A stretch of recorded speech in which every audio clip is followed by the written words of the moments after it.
Ils savaient des choses que nous croyons avoir inventées. Ils construisaient des cités parfaites, orientées selon les étoiles, capables de résister au temps et aux catastrophes naturelles. Ils maîtrisaient l'eau, le son, la pierre, le ciel. Et pourtant, ils ont disparu. Imaginez un instant. Une vallée immense, dessinée comme un circuit imprimé. Des rues parfaitement droites, des égouts couverts, des maisons alignées avec une précision géométrique. Des civilisations entières capables de planifier, d'ingénier, de bâtir, il y a plus de 4000 ans. On les appelait les peuples de l'Indus. Mais ce que peu de gens savent, c'est qu'ils n'étaient pas seuls. À travers la planète, d'autres peuples, Mayas, Égyptiens, Khmers, Olmecs, Chavins, maîtrisaient des savoirs que la science moderne redécouvre à peine. Des technologies, des sciences, des connaissances perdues. Et la question qui hante les chercheurs depuis des décennies. Comment cela a-t-il été réellement possible? Comment des civilisations aussi anciennes ont-elles pu atteindre un tel niveau d'ingéniosité? Et surtout, pourquoi tout cela a-t-il disparu? Nous commençons notre voyage là où tout a commencé, la vallée de l'Indus, entre l'actuel Pakistan et le nord de l'Inde. Plus de 2500 ans avant notre ère, les villes de Harappa et Mohenjo-Daro fleurissent sur les rives de l'Indus. Mais attention, ici, pas de roi, pas de temple dominant la ville, pas d'armée massive. Ce monde était organisé autrement. Les archéologues ont découvert un urbanisme digne d'une capitale moderne. Des rues droites, orientées nord-sud et est-ouest. Des quartiers résidentiels dotés de salles de bain, de drains couverts, d'un système d'évacuation des eaux usées. Chaque maison possédait son propre puits. Les déchets étaient collectés dans des canaux souterrains. C'était la première civilisation au monde à avoir conçu un réseau d'assainissement urbain. Une invention que certaines régions du monde n'avaient. Pas encore, au XXe siècle. Leurs briques, parfaitement cuites et calibrées, respectaient des proportions mathématiques constantes. Leurs bâtiments étaient conçus pour résister à la chaleur, à l'humidité, au temps. Et pourtant, aucune trace de palais. Aucun signe d'autorité royale ou religieuse dominante. Un peuple anonyme, collectif, harmonieux. Un système égalitaire. Et puis, un jour, le silence. Mohenjo-Daro fut abandonné, lentement, sans trace de guerre, sans incendie. Juste un monde qui s'éteint. Les fleuves changent de cours, le climat s'assèche. La grande civilisation de l'Indus disparaît. Mais son génie reste gravé dans la poussière. Des siècles plus tard, de l'autre côté du monde, une autre civilisation brille d'un éclat mystérieux, les Mayas. En pleine jungle mésoaméricaine, ils bâtissent des cités comme Tikal, Palenque, Copan, Chichén Itzá. Des villes où les temples s'alignent avec une précision astronomique parfaite. Leur calendrier, fondé sur les cycles du Soleil, de la Lune et de Vénus, est d'une exactitude stupéfiante. Leur architecture exploite les lois de l'acoustique. Dans le temple de Kukulkan, le cri d'un oiseau se répercute comme le son d'un serpent à plumes. Ils maîtrisaient la géométrie sacrée, la mathématique du zéro, des calculs d'orbite planétaire. Et tout cela, sans métal, sans roue, sans bête de somme. Leur écriture, complexe et symbolique, reste l'un des systèmes les plus avancés de l'Antiquité. Mais les Mayas connaîtront eux aussi l'effondrement.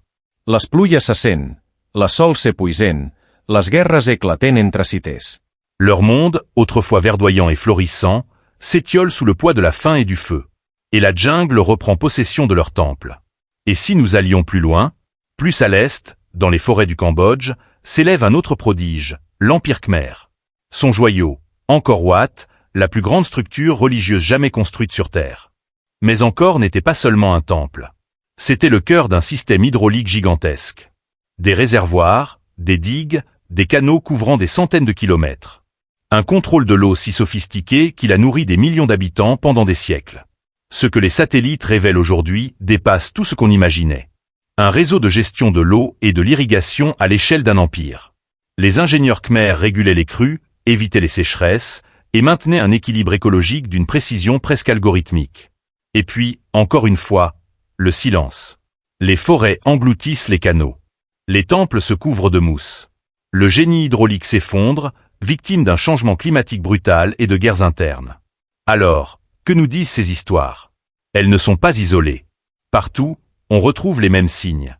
Une apogée technique, une maîtrise de l'environnement, suivie d'un dérèglement climatique, d'une surpopulation, de conflits et d'une chute. Mais parfois, certaines de ces civilisations semblent détenir des savoirs dépassant leur époque. Regardez les pierres d'Égypte, ou celle de Sacsayhuaman au Pérou. Des blocs gigantesques, parfaitement ajustés, sans mortier, capables de résister à des séismes. Des coupes dans la pierre si fines qu'on jurerait qu'elles furent réalisées au laser. Comment faisaient-ils? La science parle de marteau en pierre, de patience infinie. Mais certains chercheurs indépendants pensent qu'il y avait plus. Peut-être une connaissance avancée des vibrations, du son, du magnétisme. Les Égyptiens parlaient du verbe créateur. Et si leurs mots cachaient des secrets scientifiques oubliés? À travers le monde, ces traces se répètent. Les Dogons du Mali parlaient de Sirius avant même qu'elles soient visibles par nos télescopes.